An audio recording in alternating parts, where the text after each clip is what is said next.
Vamos a hablar acerca de la fisiopatología de las arritmias cardíacas. Entonces, para hablar de la fisiopatología de las arritmias cardíacas, tenemos que hablar un poco acerca de lo que es el potencial de acción. Entonces, el potencial de acción ¿ya? Se va a caracterizar principalmente por algunas fases. ¿Ya? Entonces, acá estamos viendo cómo el potencial de acción se inicia con la fase 0,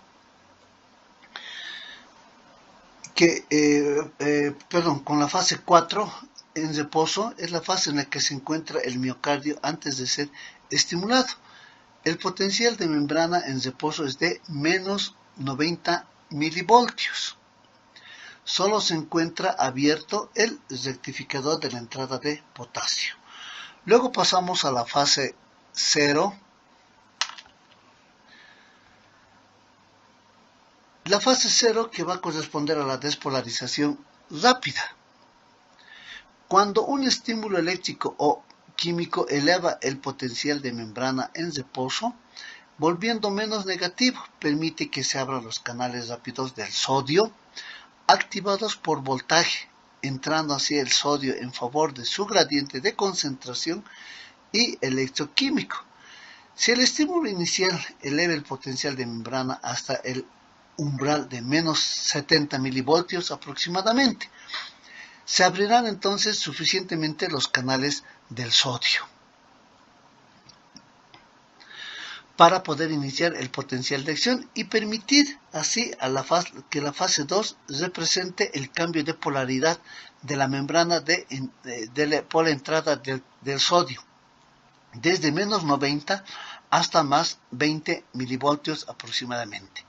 La única diferencia entre el potencial de acción de las células del sistema de conducción y los miocardiocitos auriculares y ventriculares es que esta fase ocurre mucho más rápido en los primeros, ¿no? O sea, en las aurículas. Luego pasamos a la fase 1. La fase 1 es un breve periodo de repolarización temprana, ¿no? Se inicia principalmente con el cierre de los canales del sodio. El cambio de polaridad de la membrana provoca la apertura de los canales lentos del potasio, permitiendo que el potasio salga de la célula en favor del gradiente de concentración, sacando este catión como compensación a la entrada masiva de sodio. Luego pasamos a la fase 2 o la fase de meseta. ¿Ya?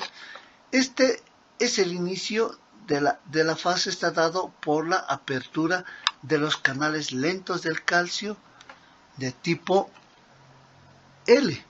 ¿Ya? Estos permiten la entrada de calcio en favor de su gradiente de concentración. Esto sucede debido a que el catión es muy importante en el proceso de contracción, ¿no?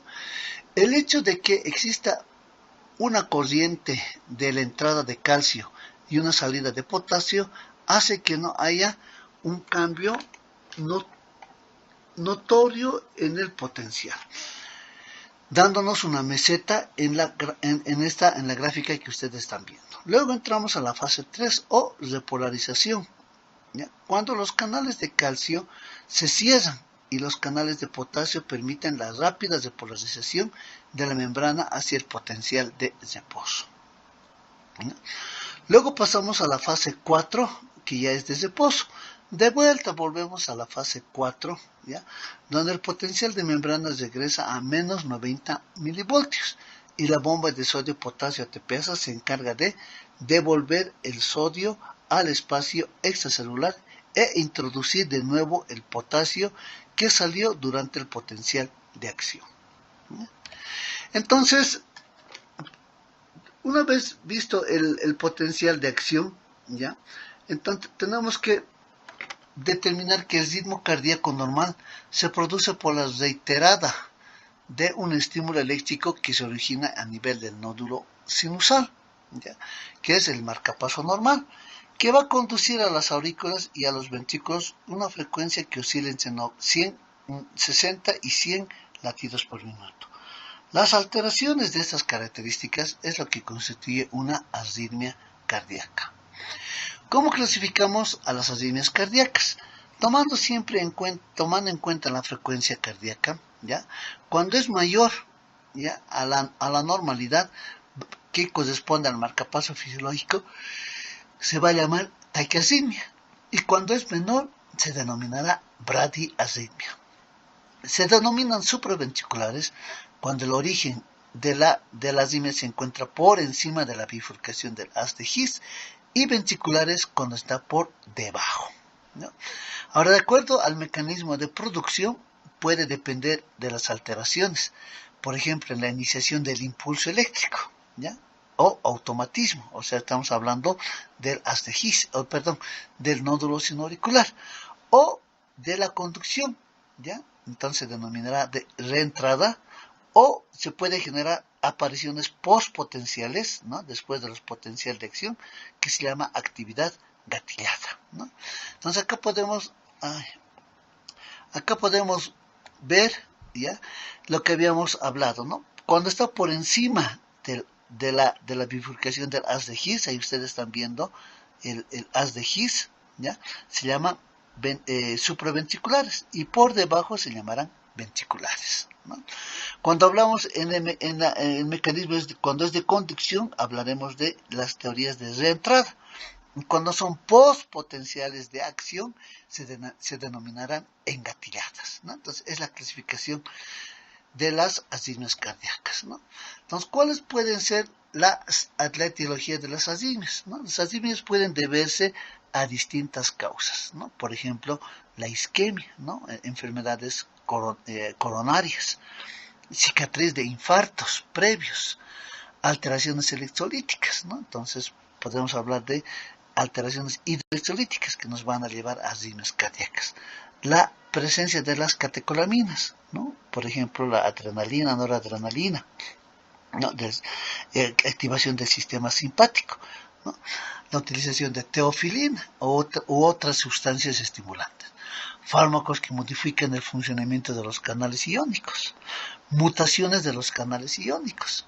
Modificaciones estructurales y miocárdicas por patologías subyacentes, o sea, comorbilidades. Ahí tenemos la insuficiencia cardíaca, las miocardiopatías, la enfermedad pulmonar obstructiva crónica e inclusive la hipertensión arterial sistémica, ¿no? Entonces, acá tenemos la clasificación de las arritmias, ¿no? Lo que habíamos hablado: arritmias supraventriculares, arritmias ventriculares, ¿no? Y arritmias en los trastornos de conducción, ¿no? Y aquí nos falta las arritmias postpotenciales, ¿no? Entonces, fisiopatológicamente, ¿ya? El mecanismo de producción de las arritmias puede ser por alteración en el impulso eléctrico, ¿no? Entonces ahí tenemos el automatismo normal alterado, automatismo normal y la actividad desencadenada, ¿no? Entonces, cuando hablamos de automatismo alterado, ¿ya?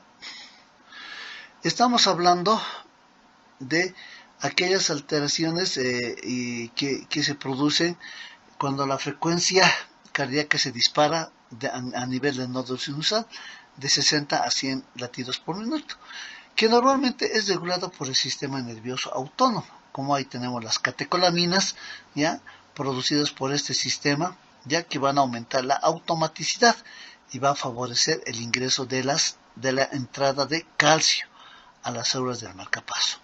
Otros factores que pueden alterar pueden ser las alteraciones metabólicas, también la hipoxia, la hiperpotasemia, que pueden afectar el potencial de la membrana y elevar la automaticidad, por lo tanto elevar la frecuencia cardíaca, ¿no?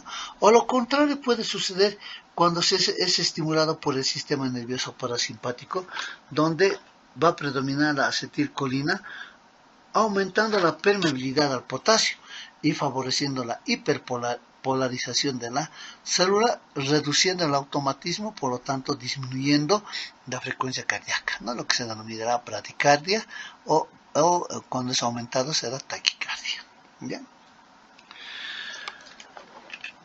Luego tenemos la automaticidad, alteraciones en la automaticidad, ¿ya? De manera fisiológica, ¿ya? Las células musculares contráctiles, tanto de las aurículas como de los ventrículos, carecen de automatismo, ¿no? Entonces ellas no necesitan el impulso, sino son áreas de conducción. Sin embargo, en ciertas situaciones como la acidosis intracelular, ciertas situaciones como en el acúmulo de potasio extracelular por isquemia, el exceso de catecolaminas o la influencia de algunos fármacos, pueden elevar el potencial de membrana de las células hasta alcanzar un valor umbral e iniciar un potencial de acción que se propaga. Entonces, por eso estamos hablando de automatismo normal, o sea, hay un estímulo normal a nivel del nodo sinusoide, pero durante el camino, vamos a decir, es donde se producen las alteraciones, ¿no? Entonces, la frecuencia de disparos de estos focos ectópicos anormales va a depender de cuán negativo sea el potencial de membrana en reposo. Cuanto menos negativo, con mayor frecuencia se dispara. Esto puede dar origen a latidos ectópicos o taquicardias auriculares y ventriculares, ¿no? Luego tenemos la actividad desencadenada, ¿no? Que nos va a dar la torsades de Points o por intoxicación por digitálicos, ¿ya? En algunas situaciones, un potencial de acción en el miocito puede servir de gatillo o desencadenante de oscilaciones en el potencial de membrana de la célula que ocurre durante e inmediatamente después del potencial de acción conocido como postdespolarizaciones. Las postdespolarizaciones van a alcanzar un valor umbral que puede iniciar un potencial de acción, el cual puede servir de gatillo para más despolarizaciones, perpetuándose el ciclo por sí mismo, ¿ya? Luego tenemos las alteraciones de conducción. Las alteraciones de conducción pueden deberse o pueden ser de dos tipos, ¿no? Uno que pueden ser bloqueo y otro que pueden ser desentrada. ¿Cuándo decimos bloqueo? ¿Ya? Cuando en condiciones fisiológicas el impulso eléctrico se conduce de manera fluida, ¿no? Entonces, a través de las fibras sin interrupciones. Cuando este impulso encuentra un obstáculo, se retrae su conducción o se detiene por completo, lo que se va a denominar bloqueo, ¿no? Entonces ya hablamos de bloqueo completo o bloqueo incompleto, ¿ya? Este puede ser producido por isquemias, fibrosis, fármacos, tejido en periodos refractario o un proceso degenerativo del tejido de conducción. Un sitio usual de bloqueo es el nódulo aurículo-ventricular y el haz de His, provocando bloqueos auriculoventriculares, ¿ya? Luego tenemos aquí otra forma que son los postpotenciales, ¿ya? Postdespolarizaciones. Entonces las postdespolarizaciones pueden, según el tiempo de aparición, pueden ser tempranas o pueden ser tardías, ¿no? Las tempranas son las que ocurren durante la fase 2 o la fase 3, aquí fase 2 o fase 3 del potencial de acción. Durante la fase 2 puede aparecer un aumento de la corriente de entrada de calcio por una disminución de la corriente de la salida de potasio, teniendo como efecto neto una despolarización. En el caso de la fase 3, suelen aparecer por disminución de la salida de potasio, apoyados en parte por los canales de sodio desactivados que ya están disponibles, ¿ya? En cambio, en la postdespolarización tardía se ocurre generalmente en la fase 4, ¿no?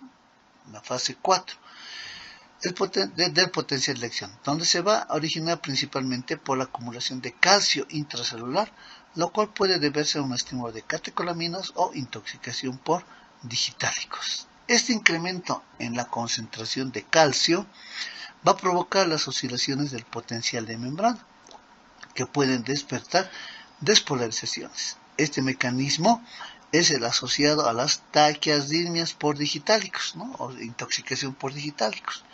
Entonces, intoxicación por digitalicos son por despolarizaciones tardías, ¿ya? O también pueden ser taquicardias ventriculares polimórficas secundarias a catecolaminas, ¿ya? Entonces luego tenemos el mecanismo de reentrada, ¿no? En la teoría de reentrada. Las teorías de reentrada se van a caracterizar principalmente, es una característica importante, que el estímulo eléctrico es el que se inicia en el nódulo sinusal y se dispersa por todas las fibras, extinguiéndose cuando ya no se encuentra tejido para despolarizar, pues todas las fibras subyacentes se encuentran ya en periodo refractario.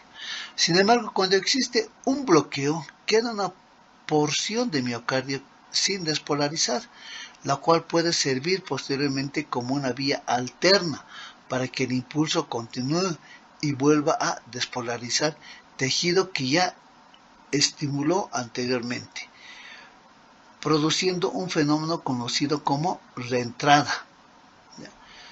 Entonces, acá estamos viendo, en este normal, estamos viendo cómo el impulso llega y persiste, pues, la guía continua, ¿no? Entonces, este es el fenómeno, lo normal, cómo va llegando el impulso, ¿no? Pero acá, por ejemplo, en la velocidad de conducción retrógrada normal, ¿no? Entonces acá estamos viendo que hay un stop, un bloqueo. Entonces el impulso que tiene que venir así, tiene que buscar otro camino para poder hacer el impulso, ¿no? Lo mismo en este esquema. También viene el impulso así, pero sin embargo tiene que venir así, para continuar el impulso, ¿no? En cambio, en el bloqueo unidireccional, ¿ya? Entonces aquí estamos viendo que es uno solo el bloqueo, ¿ya? Pero viene aquí el estímulo y tiene que buscar otro camino para poder seguir despolarizando otro tejido, ¿no? Entonces lo mismo acá, miren. Velocidad de conducción retrógrada. Entonces acá está viniendo el impulso, entonces tiene que venir aquí. Y acá viene este otro impulso, pero en forma retrógrada. Trata de entrar. Lo mismo acá, miren, tratando de pasar el bloqueo o el stop. Entonces estos son los famosos fenómenos de reentrada que se denomina en la teoría de las arritmias cardíacas. Entonces, ustedes cuando estén en cardiología van a llevar con más lujo de detalles ya algunas según la clasificación, algunos tipos de arritmias cardíacas. Muy bien, muchas gracias.